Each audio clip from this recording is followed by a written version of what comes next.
From the magnificent Midwest, it's the Suzanne Venker Show, where men and women are equal in value but wildly different by nature. Join us here every week as we challenge the culture's hugely flawed narratives on men, women, sex, and love. From coast to coast and from around the world, thank you for joining us. So this is Q&A hour, and I'm going to do something a little different than I normally do.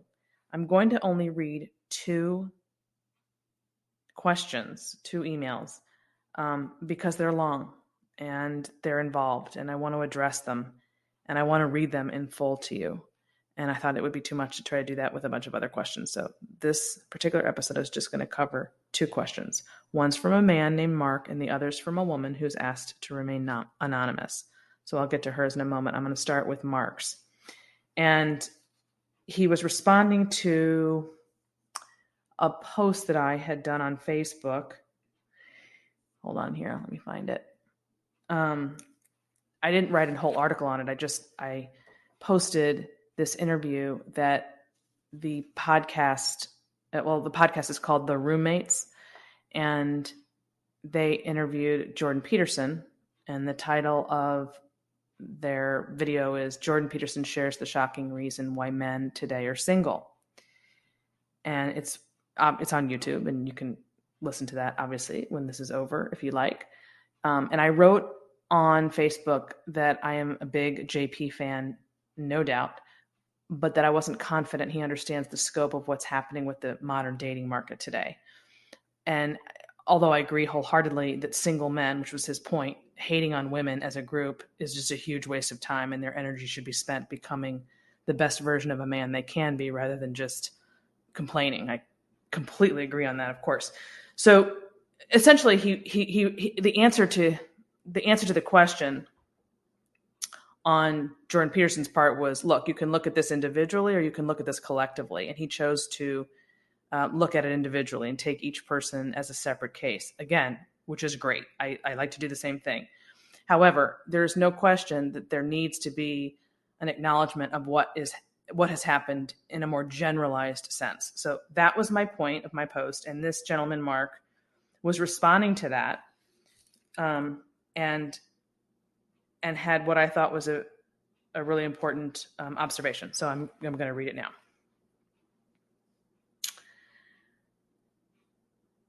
now.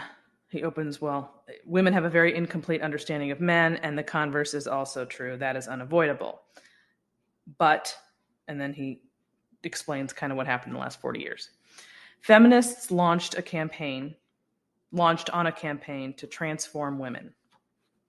Transform them into what? Transform them into men. Isn't that odd? It's actually insane. But that's the objective they chose, and they've been following. Here is what that has revealed. Feminists in particular, and women in general, do not understand male hierarchies.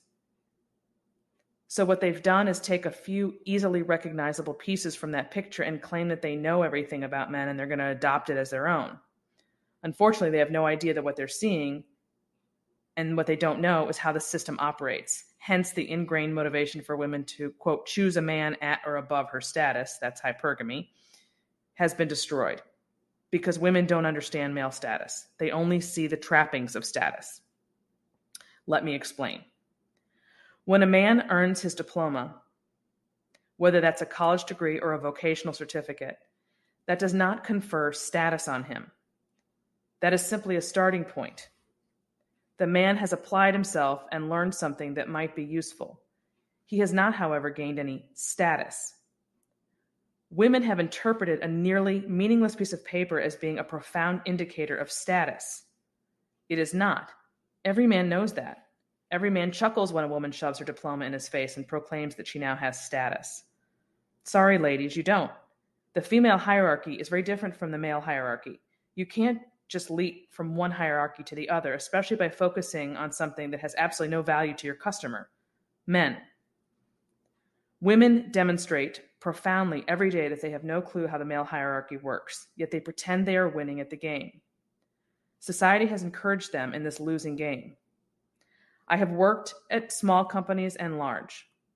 Companies have promoted leagues of women up the ladder to, quote, show they are progressive and value women. Meanwhile, there are at least 10 better qualified men for the positions than the women who get them. What rational person would stay and play that game? Women now focus almost exclusively on diploma as the indicator of a man's status, and they are completely puzzled why men don't value their diploma. The answer is right there in plain sight.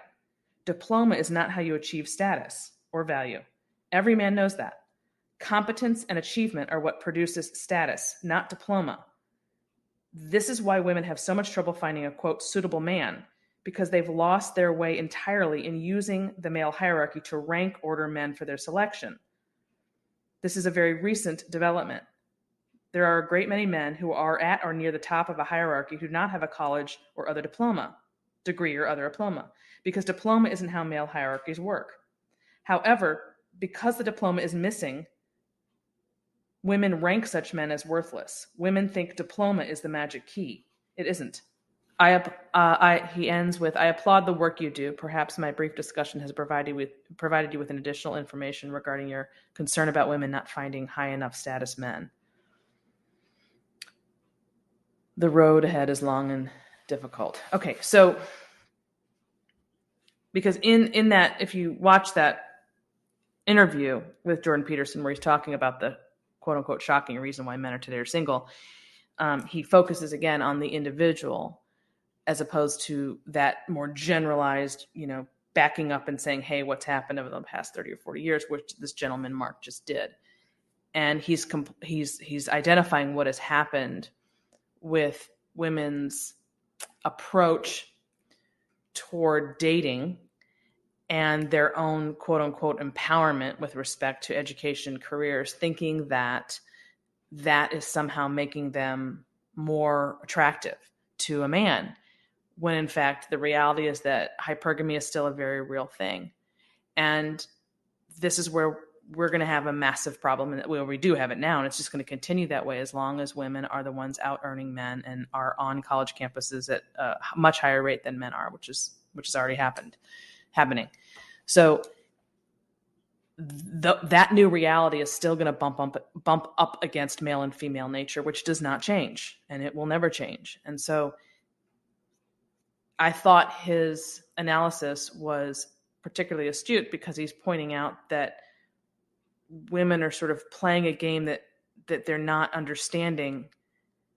It has no relevance when it comes to marriage and dating. So again, thinking that somehow becoming, more educated on paper, right? Just by having these diplomas, as he's saying, is somehow a feather in their cap. And it just isn't. It just doesn't matter. A man just really could not care less whether or not you've got that. That's not what he's looking for.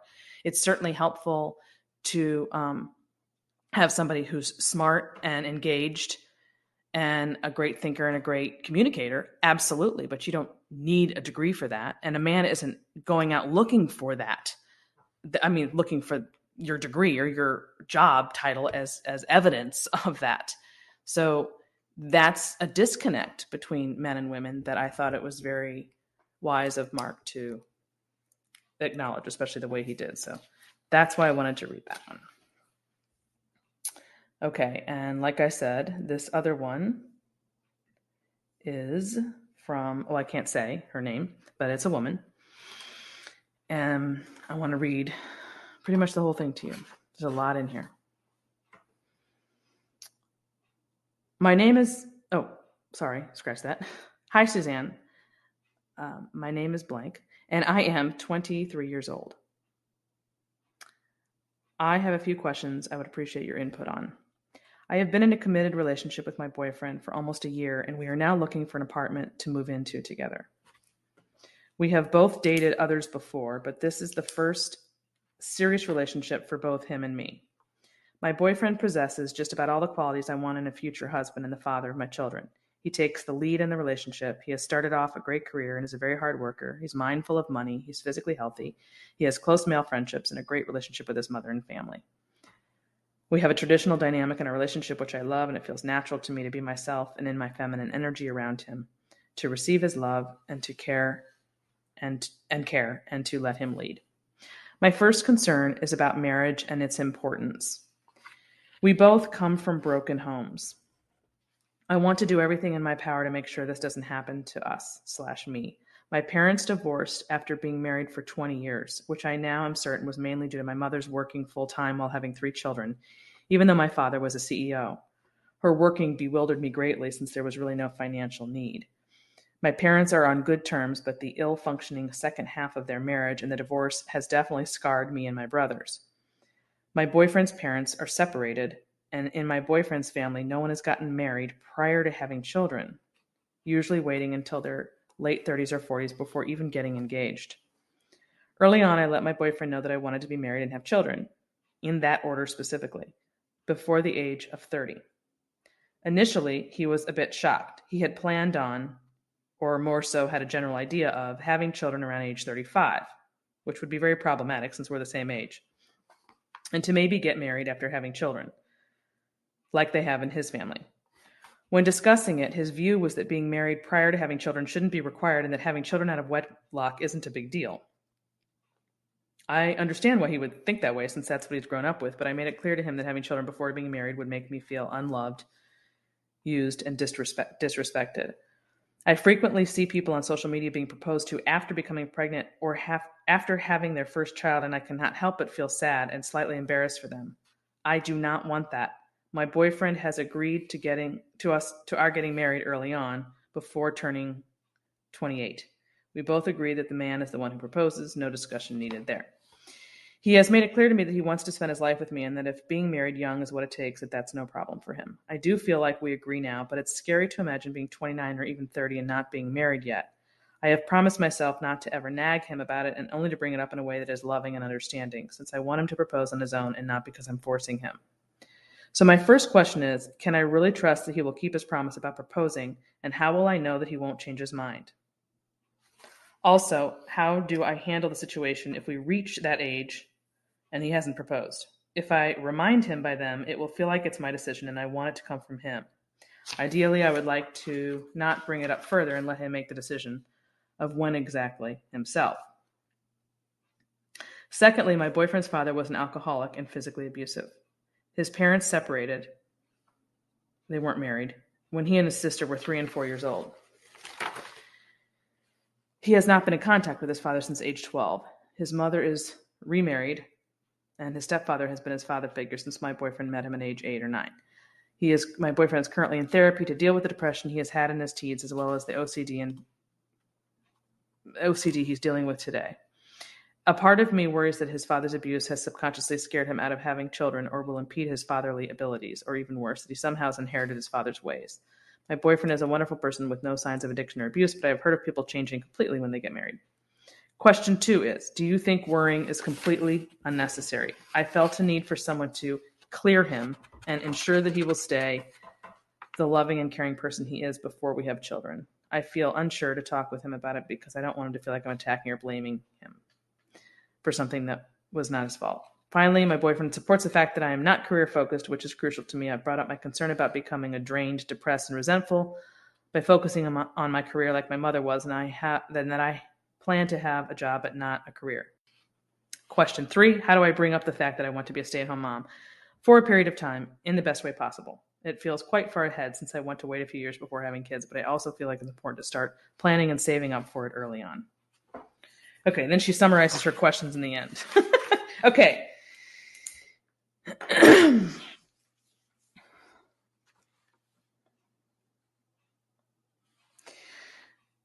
So let's go back to the beginning. Nothing in that opening, in the way you described him or the relationship, is of any concern. It all sounds really great if you go back to the very beginning. Where it started to get questionable is in the third paragraph when you wrote about marriage and its importance. One of the things I've always said that I do not think gets any attention at all is that the person that you're going to marry needs to have the same view of marriage as an institution as you do. This is a lot more important than people think. Because at the end of the day, if you don't see marriage in the same way, and you don't prioritize it in the same way, and you don't put the same weight on it as the other person, then the person who's less committed to marriage as an institution is going to be the one who's going to put in less effort. I mean, that's just a given. If your mindset is what's going to carry you. And if you always have one foot out the door, or if you feel like you can leave at any time because it's just marriage isn't that big of a deal, we can always get divorced or whatever, that person who's carrying that with them is going to put in less effort. You can just be guaranteed of that. So that does need to be addressed, especially since his family is made up of non-married people. And so to suggest that that's nothing or that's not an issue is silly. It is, and it needs to be discussed. I'm not saying that's a deal breaker. I'm saying that has to be figured out and rectified. You're not overthinking it. The fact that you both come from broken homes, do I think that means you can't, be successful? No, I don't think that. I think anybody can create any family that they want if they do not want to repeat what they grew up with.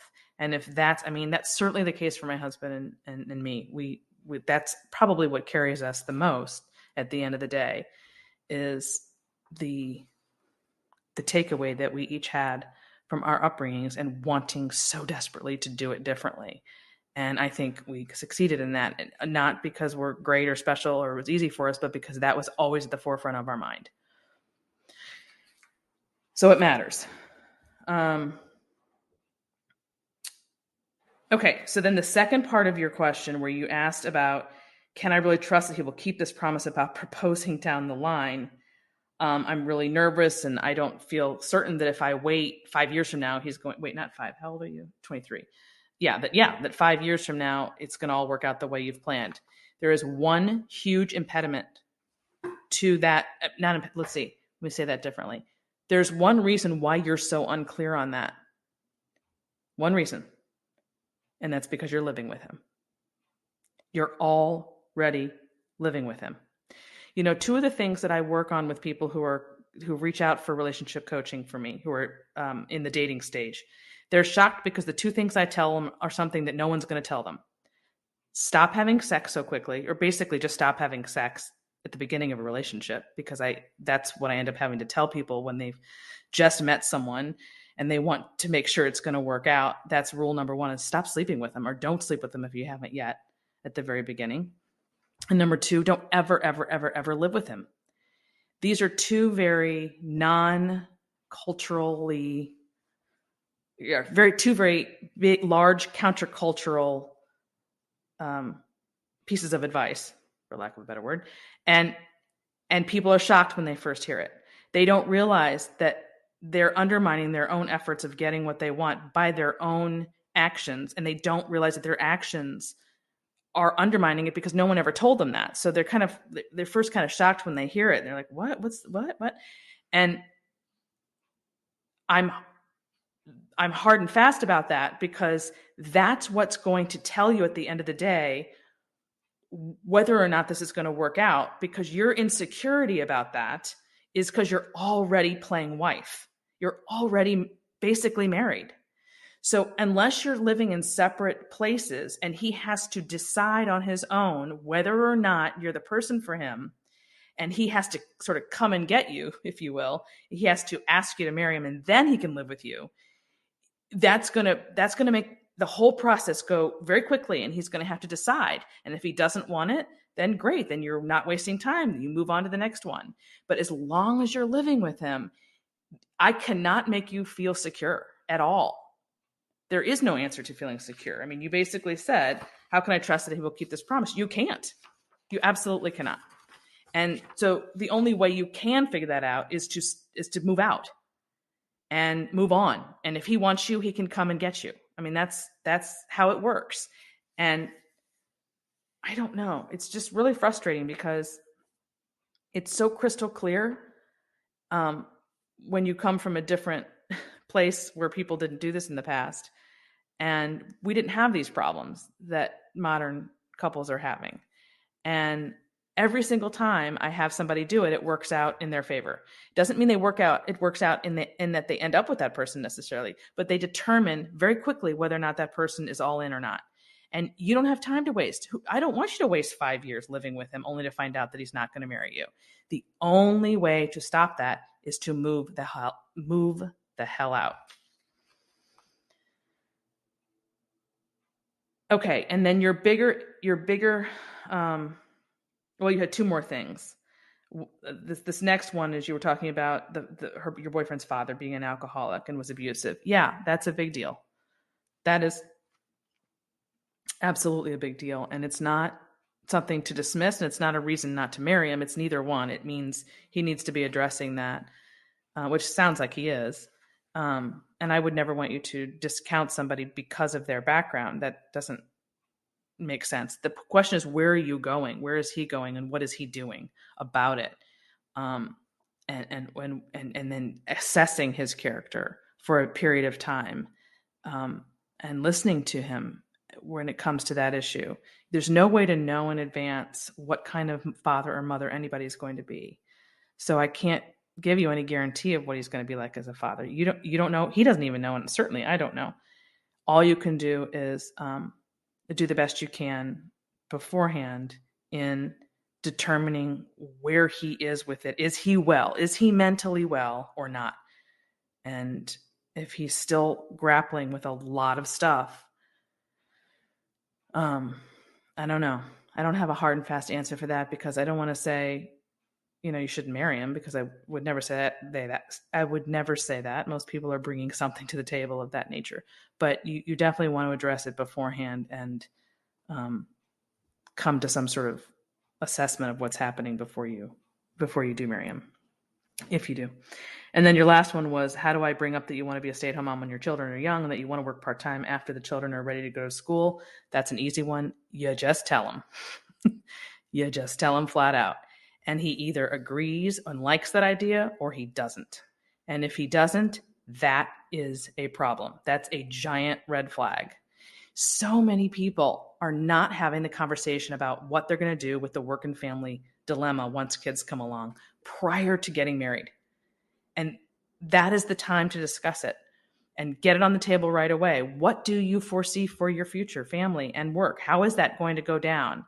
Because if you want this, what you just described, being at home for X amount of years and working part-time, you're right. You do need to financially plan ahead for that. And that can be done.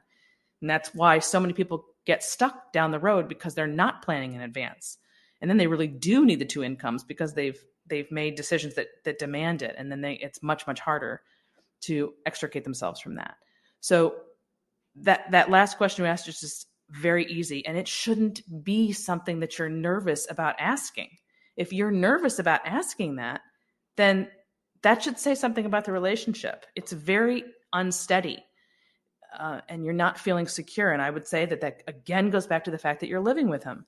Get out, move out, have a relationship in separate places and have the conversations about all of these things from a distance.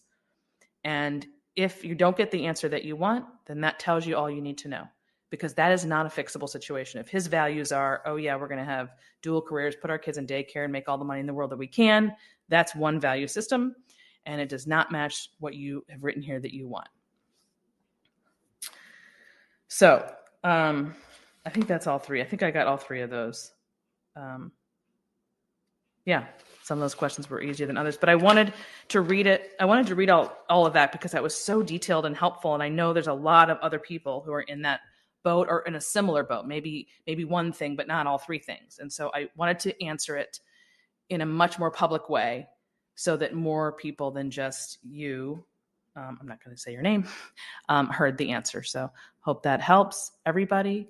And until next time. And that ends this hour of the Suzanne Venker Show. Before you leave us, I'd appreciate it if you'd take 1 minute to give us a review at Apple Podcasts or whatever platform you use. If you've done that already, or if you can't leave a review on your podcast player for some reason, please consider sharing the show with a friend or a family member. Word of mouth is the primary way we get the word out about the Suzanne Venker Show. Thanks for listening, everyone. Have a great week.